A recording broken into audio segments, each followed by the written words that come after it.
At this very moment, oxygen makes up about 21% of the air you're breathing. You don't notice it, you don't think about it, but it's the only reason you're alive. Imagine this number quietly drops to 16%. No explosion, no warning, no sirens, just a slightly thinner breath. Within weeks, the world begins to unravel. This isn't a sudden vacuum. Oxygen doesn't disappear overnight, but drops slowly, evenly. Across the planet, satellites detect it first. Scientists double-check their instruments. They're hoping it's an error, but it's not. Earth's atmosphere has lost 5% of its oxygen globally, and most people won't feel it yet. At 16% oxygen, humans don't collapse, but something feels off. You breathe a little faster, headaches become common, fatigue sets in, decision-making slows. Athletes notice first. Records start breaking, but in the wrong direction. Pilots report altitude sickness at ground level. Hospitals see spikes in confusion, fainting and heart strain. Babies, elderly people, people with asthma or heart disease, they're the first to suffer. Still, most of the world shrugs it off, and that's the most dangerous part. Here, something unexpected happens. Fires behave differently with less oxygen. Flames burn weaker, wildfires spread slower. Some engines fail to ignite properly.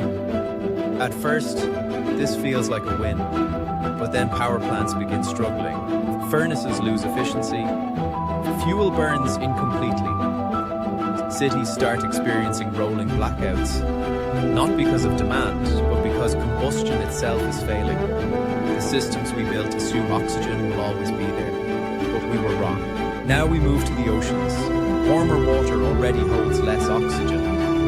Drop atmospheric oxygen by 5%, and marine life hits a wall. Fish begin suffocating silently. Coral reefs bleach faster. Dead zones expand.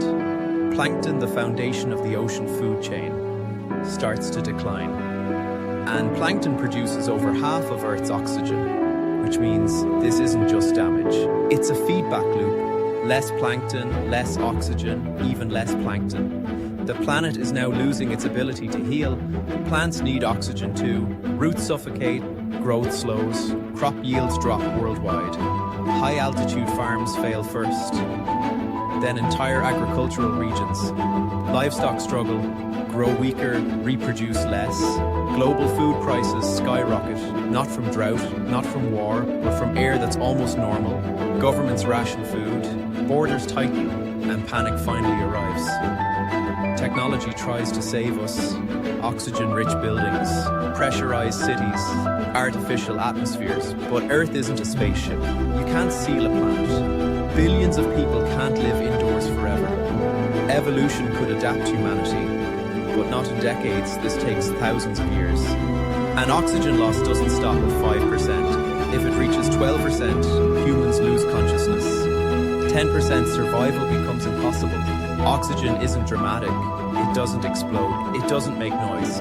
But it is the thin, invisible line between a living planet and a silent one. A 5% drop wouldn't end the world instantly. It would do something far worse. It would let us watch it die, slowly, while we're still breathing. This is alternate reality. And sometimes the smallest changes matter the most.